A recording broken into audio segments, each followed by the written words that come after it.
ప్రియమైన విద్యార్థినులకు నా శుభాశీస్సులు. మనము ఇంటర్మీడియట్ ద్వితీయ సంవత్సరంలో సంక్షిప్తీకరణ అనే అంశాన్ని గురించి నేర్చుకుంటాము. సంక్షిప్తీకరణ అంటే ఏమిటి? ఏదైనా ఒక విషయాన్ని, చాలా పెద్దదిగా ఉన్నటువంటి ఒక అంశాన్ని కుదించి 1/3 వంతు మాటలలో, అంటే 15 వాక్యాలు ఉన్నాయనుకుందాము, దాన్ని ఒక 5-6 వాక్యాలలో కుదించి విషయాన్ని తెలియజేయవలసిన అవసరం ఉంటుంది. దానినే సంక్షిప్తీకరణ అని అంటారు. ఇటీవల రచనల్లో సంక్షిప్తీకరణకు చాలా ప్రాధాన్యత పెరిగిపోయింది. పెద్ద పెద్ద పేరాలలో ఉండే విషయాలను కుదించి మొత్తం విషయాన్ని క్లుప్తంగా చెప్పడం వ్రాత నైపుణ్యంగా ఒక అంశంగా చెప్పుకుంటున్నాం. ఈ సంక్షిప్తీకరణ అనే అంశంలో నైపుణ్యం సంపాదించినప్పుడు ఏదైనా ఒక విషయాన్ని గురించి క్లుప్తంగా అల్పార్థములను, అల్పాక్షరములలో అనల్పార్థము అన్నట్లుగా తక్కువ మాటలలో ఎక్కువ అర్థాన్ని చెప్పడానికి ప్రయత్నించే నైపుణ్యాన్ని విద్యార్థినులు సంపాదించుకుంటారు. విద్యార్థులలో ఈ నైపుణ్యాలను పెంపొందించాలన్న లక్ష్యంతోనే దీనిని ఇంటర్మీడియట్ ద్వితీయ సంవత్సరంలో ఒక అంశంగా చేర్చారు. ఉదాహరణకు ఒక పారాగ్రాఫ్ని చదివి వినిపిస్తాను. ముందుగా పెద్దదైనటువంటి ఒక గద్యము, ఒక పారాగ్రాఫ్. మనము వచనంలో ఉన్నటువంటి దాన్ని గద్యము అని అంటాము. ప్రకృతి శక్తుల స్వాధీనం చేసుకుని సర్వమానవాళికి సౌఖ్యం చేకూర్చాలన్న మహత్వాకాంక్షతో శాస్త్రజ్ఞులు వైజ్ఞానిక అన్వేషణకు, సాంకేతిక శాస్త్రాభివృద్ధికి మానవుడు పూనుకున్నప్పుడు మానవుని జీవితం సుఖకరమైనది, రసవంతమైనది.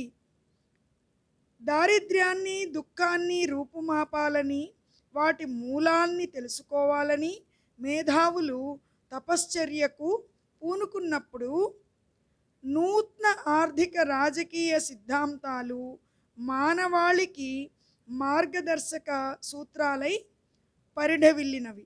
మానవుని సౌందర్య దర్శనాకాంక్ష అతన్ని గుహల నుంచి మహలులోనికి లాగి తెచ్చినట్లే అతనిలోని స్వరం సంగీతమైంది, అతని అనుకరణ సామర్థ్యం నృత్యమైనది, అభినయమైనది, చిత్రలేఖనమైనది.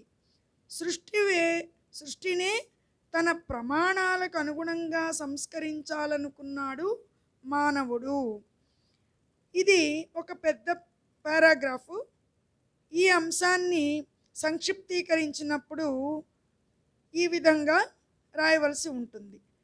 ప్రకృతి శక్తుల స్వాధీనం మానవాళికి సౌఖ్యం చేకూర్చాలనే ఆకాంక్షతో శాస్త్రజ్ఞులు వైజ్ఞానిక అన్వేషణకు పూనుకున్నారు.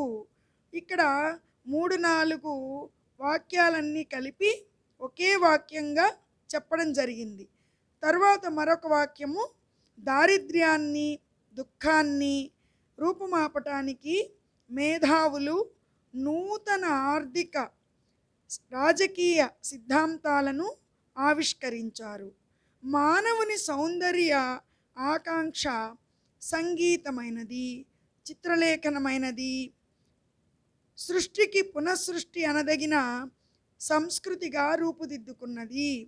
కేవలము 3 వాక్యాలలో, 3 నుండి 4 వాక్యాలలో ఈ పారాగ్రాఫ్లో ఉన్న విషయం అంతా చెప్పబడింది.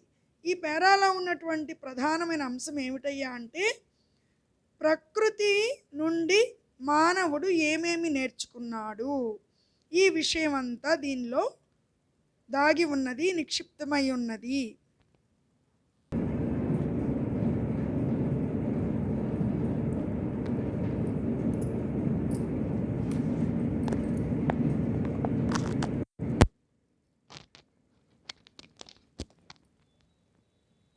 ఇప్పుడు మనము మీకు ఇంతకుముందు చెప్పినటువంటి విషయమే చూపిస్తున్నాను.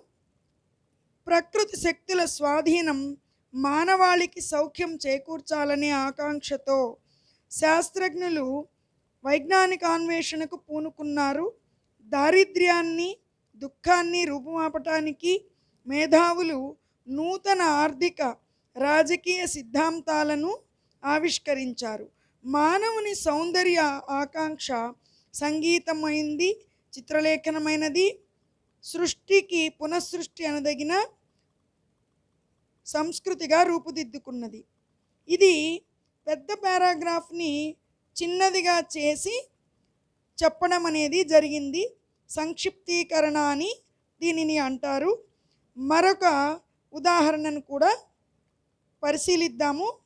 తదుపరి వీడియోలో తక్కిన ఉదాహరణలని తెలుసుకుందాము.